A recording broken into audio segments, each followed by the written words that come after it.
Hey everyone, welcome to the channel. I'm Christian in a waistcoat. One of my favorite things to wear. I'm so excited because this channel is called Your Story Matters, and that is such a truth. Your story really matters. And I've been diving more and more into what my story is. Who am I? Who is Christian? What is he doing? Where is he going? And recently I started a diploma program online at Toronto Film School. I'm not located in Toronto, but it's online, so it's very nice that I can do that anywhere in the world.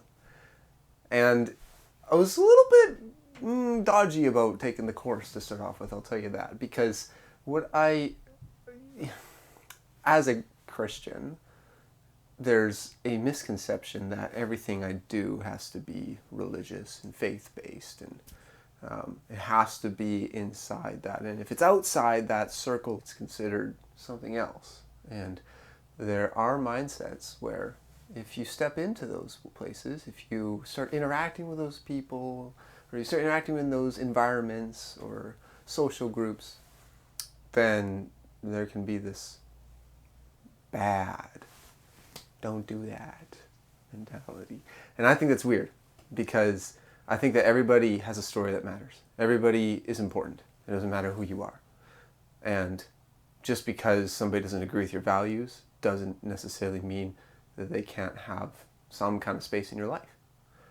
Now, what space they have in your life is a completely different subject, so talk about that later. But going to this course, it wasn't like a religious studies, it wasn't a YWAM or a Cape and Ray or BSSM or something like that. Like, it wasn't a school of ministry or learn how to pray.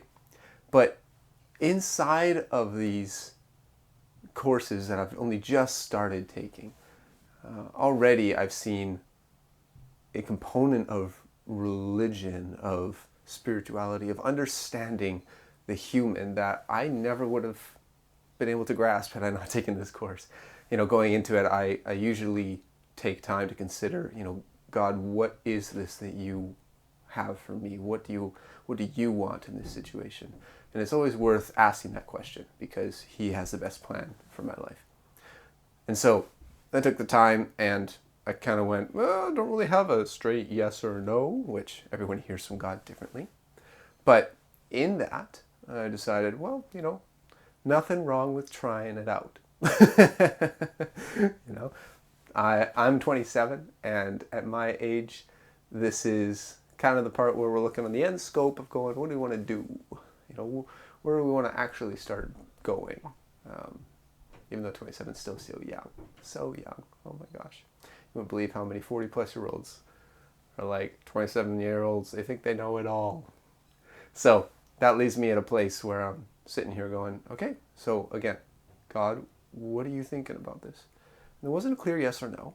So I decided to go for it. Why? Because I love film, I love cameras, I love technology, and I want to dive into that. Now, I was pleasantly and extravagantly surprised by the material inside this first unit. Because we're dealing with story. We're dealing with what causes stories to be passed down through generations. And the term that is used is myth. And so we're going to take a look here. I've got a note here somewhere. Myth is story. That's basically it. We get kind of tied up by this mythology, like, oh, don't use the cosmetology words, oh my goodness.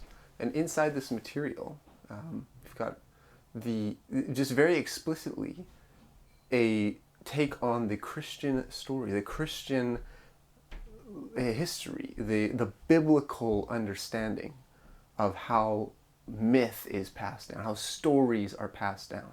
And if you read through the Bible, it's really just ancient Hebrew literature. Hebrew, Aramaic, Greek, whichever place I don't know all the specifics actually. But it's passed down stories about what God has done inside people's lives. And there's a very specific phrase inside one of the pieces I was reading that says, actually, we'll grab the actual context here.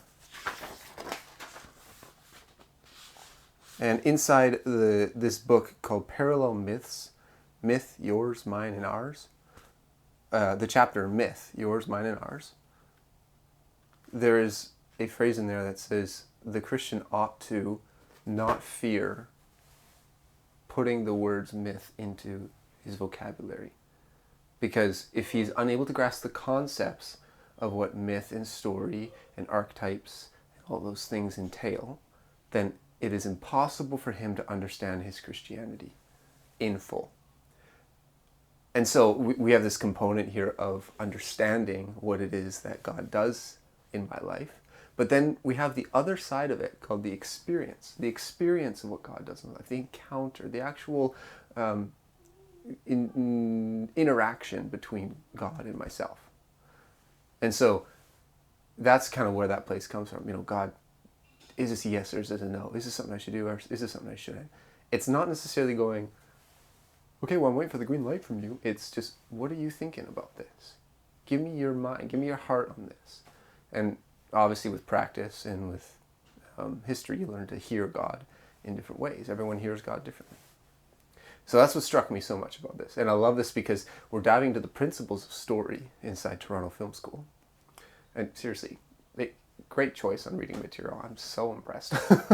I'm, again, blown away because I thought I was going to be in this environment and this material that was all about cultural stuff and societal norms and how to produce stories so that people are drawn to it and catchphrases and clickbait and bleh. And I just was like, yeah, if that's what it is, I don't know, I'm going to have to really swallow that in a way. Pleasantly surprised because we take the parallels of other religions and how they study story, how they have passed down through their generations a universal truth, and how Christianity has had that same thing happen. Now, this is going to end the video here, but I'm going to propose what's the difference. Right? You got Christianity and you got other worldview opinions, however many. I'm familiar with Christianity. I don't know all these other versions of creation or yada, yada, yada, all the stories about the stars and stuff like that. But they're all important. The difference is, if you take this story and you look at it analytically, you can parallel it with this story analytically. Christian, other religion.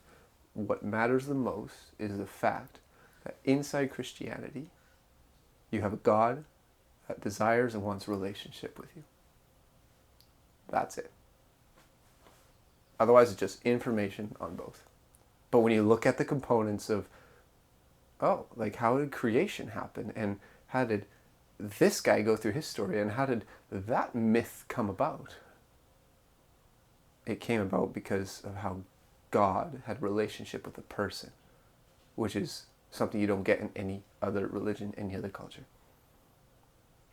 At least I don't think. I've never heard one. Every other one is a dead God. So, in Christianity, God is alive. So that just blew me away, and I love that so much.